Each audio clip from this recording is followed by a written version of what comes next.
We're celebrating, as I mentioned at the beginning, we're celebrating the legacy of John Mark, a young Jewish person from Palestine in the years around the time of the crucifixion and the beginnings of the Jesus movement and of Christianity. He's better known to us as St. Mark, and indeed we used to have a church in the parish, I think, dedicated to St. Mark.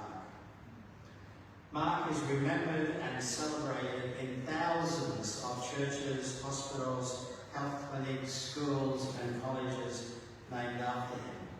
I even managed to crash ChatGPT when I asked it a simple question: how many churches and schools are named in honour of St. Mark? And it said lots and lots. But I can't give you a list, which is probably a good thing. It would have taken a long time. We're talking about churches as grand as the Basilica of St. Mark in Venice, to St. Mark's National Library, Theological Library in Canberra. We're talking about places like St. Mark's Church in Warwick, to the Coptic Cathedral Church of St. Mark in Cairo, and according to tradition, Mark ended up as the Bishop of Alexandria in Egypt, for which we have no evidence, but that's the tradition. Most famously of all, Mark is remembered each time we open the New Testament, and we notice that there are 4 Gospels named: Matthew, Mark, Luke, and John.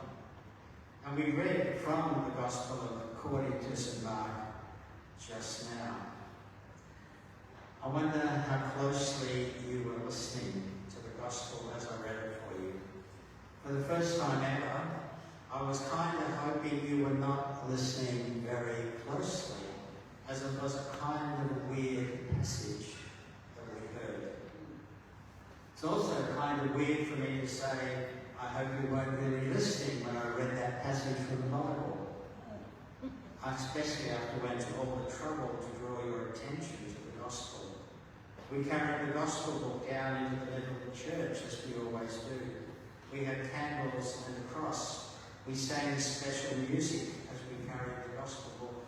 And everyone who was able, except for Verna, stood up in order to hear the words of Jesus. And Verna may even stood up. I couldn't actually see as everybody else was standing up. It was just like any other Sunday at St. Paul's Church, except this time I was kind of hoping nobody was really paying attention. So why is that? Well, it is a little bit complicated, but it's also kind of interesting, at least I hope so. And one of the people at 7 o'clock was kind enough to say that, wow, your sermon this morning was really interesting. I'm not sure what they're saying about the other Sundays. So, maybe as well as being interesting, there's also an important lesson here about how we use the Bible and how we find our way in the sometimes ambivalent world of the church. The story starts way back in the 1st century, in the last few decades of that 1st century. In the year 70 of the Common Era, or 70 AD, if you still count time with the old money, the Roman armies captured Jerusalem after a 4-year-long rebellion by the Jewish people who decided they wanted to get rid of the Roman Empire. That didn't work out too well. Finally, the Romans captured the city, they burnt the temple, they said accidentally, they destroyed the temple and the city, and all the Jewish population found there were exterminated. They had already been crucifying Jews outside the city such an extent during the siege that they ran out of timber for crosses.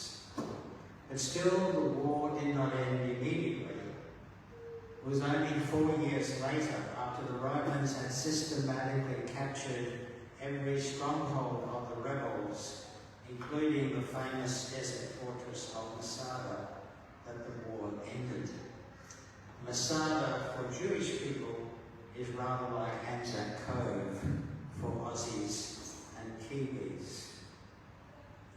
At some stage during the 15, 20 years or so after the Roman victory, someone created the first written story about Jesus.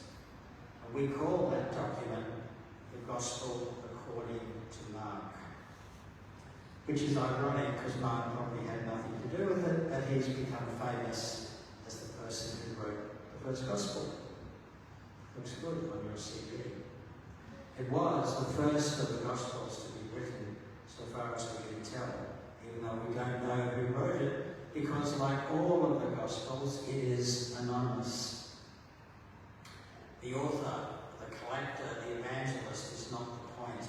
The focus is always on Jesus. Even when other Gospels were written, and between them preserved almost every word that we have in the little Gospel of Mark, while adding lots of extra material that Mark never included, for some reason the early church kept Mark in the New Testament, tucked in just after Matthew and just before Luke and then John. But there's another twist to this story. You see, the final page of Mark's Gospel is missing. That's a shame. It's more than a shame. We'd really like to know how Mark actually finished, or whoever it was. We'll call him Mark, so I don't go crazy up here. So whoever this was who put this story together, we'd love to know how he finished the text. But the final sheet of paper, or the final section of parchment, went missing. Seems to have gone missing from the original copy, because every copy of Mark's Gospel ever since has been missing the actual ending of Mark's Gospel. We have thousands of handwritten copies of the New Testament, and quite a few of them relate to the Gospel of Mark. And almost all of the Markan manuscripts do have the words that I read earlier, but the oldest and the better manuscripts do not have those extra words. The point here is you don't decide what's right or wrong by counting the evidence, but by weighing the evidence. So if I write something out and I hand it to Chris and he makes lots and lots of copies of it, but there's a mistake in what I gave him, the fact that he's run off 200 copies in the office doesn't mean those 200 copies are more valuable than the correct version, which might only exist in one copy. We don't count the manuscripts, we weigh them. And the earliest, and therefore the best manuscripts, from which all the others have been copied, do not have anything after the strange ending when Mark says, and the women ran away and said nothing to anyone, for they were afraid. ... There's obviously more to that sentence, indeed, to the last paragraph. On the other hand, for almost every Christian in the world, between about 400 and 1950, these words were in their copy of the Bible. Because in ancient times, people realised there was a problem here in Houston, and so different efforts were made to put a patch on the back of Mark's Gospel. Some of them were very short, just 1 or 2 lines, but what we call the longer ending, which is mostly what I read out earlier, is basically a summary of what actually happens in the book of Acts. And it's been written up somewhere around 150, 200, 250, the Common Era, and it found its way into the ending as the official ending of Mark's Gospel, even though everybody, even the ancient scribes, knew these were not the words of Mark. And the ancient scribes put special marks on the manuscript to say these words were a bit dodgy, but they still got into every Latin and English and German Bible and all the rest of the translations for hundreds and hundreds and hundreds of years. So while we can say with confidence that the material I read just now was not originally part of the Gospel according to Mark. It has been in your Bible up until 1950. Now, if we were a different kind of church and you all had a Bible with you, you could flip through to the end of Mark and you'd find there's a space, a gap, and then there's double square brackets, and then you get the verses I read out, and then more double square. In other words, this is not really, should not really be here, but most of the ancient manuscripts have it. So there it is. And for some reason, which escapes me, the lectionary committee responsible for the choice of our readings assigned us to read that passage, which isn't even part of the Gospel of Mark, for the Feast of St. Mark, which is even more ironic. You'd think for the Feast of St. Mark, we might read something that actually belongs to the Gospel of Mark, rather than an appendix written a couple of hundred years later. We know that people like Jerome at the end of the 4th century did not have that section in their Bible, but St. Augustine did just a few decades later. Interesting. So it took on, and it has been the fix for the problem at the end of Mark's Gospel, but it should not be in your Bible. So the good news is, in case you're wondering, poison drinks and venomous snakes are not part of our church activities here at St. Paul. I toyed with saying one of these chalices will have arsenic in it, but I'm not going to tell you which one. Sorry, I just flipped to a wrong document. But no, we didn't do that.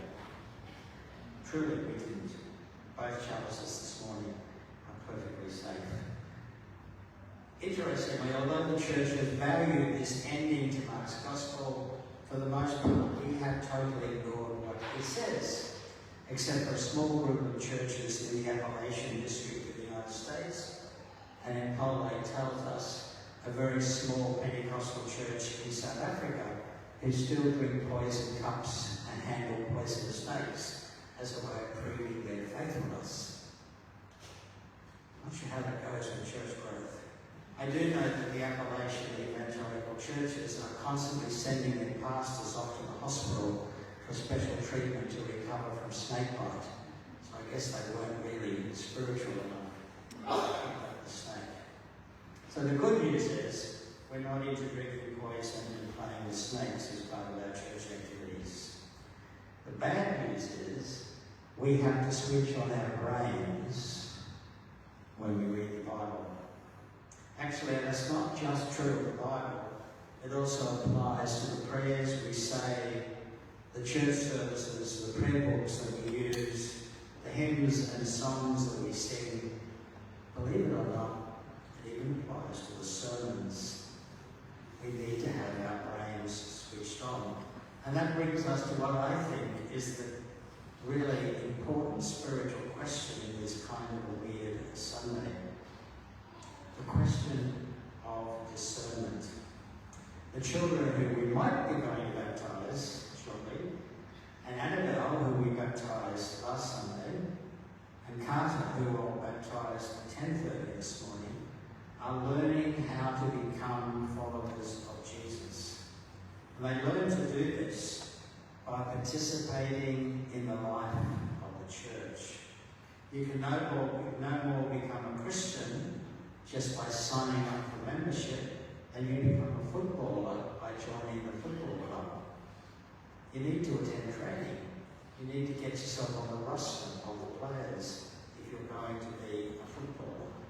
A Christian has to do more than be a member. They actually have to be on the field, training and practicing their faith.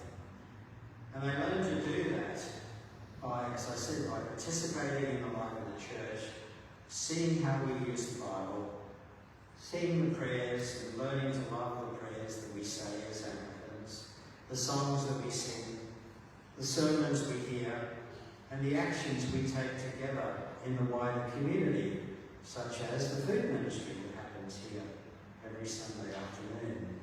That's where they learn what it means to be a Jesus person. And all of these things together, along with the personal witness of the Spirit of God within us, teach us how to be followers of Jesus. But get this point, which is very important. None of them are perfect. Sometimes things are said or done or explained in ways that are not fully in keeping with the Spirit of Jesus. Even our capacity to listen to the Spirit within us is distorted at times, which is why we need to develop the skills of discernment and to practice those skills with our fellow disciples. So rather than say, I know that this is what Jesus wants us to do, it is far better to ask each other, what do you think Jesus is asking us to do? Let's work on this together. Let's crack this really important puzzle collectively. Teaching that capacity for discernment is the most important thing that parents and godparents can do for the children in their care. And it's also the most important thing we can teach adult converts as well. Have we got the correct answer is not as important as asking, how do I discern what Jesus is asking me to do? Learning to ask the right question is more important